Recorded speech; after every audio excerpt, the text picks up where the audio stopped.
গোল মেরেছি। সান্তা ভাই, আমাদের পক্ষ থেকে তুমি খেলো আর গোল করো। হ্যাঁ, করবো আমি গোল।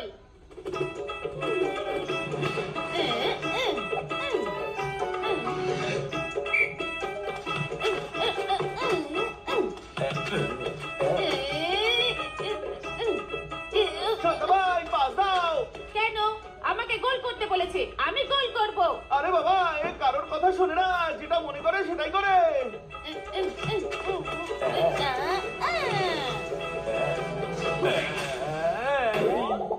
আমি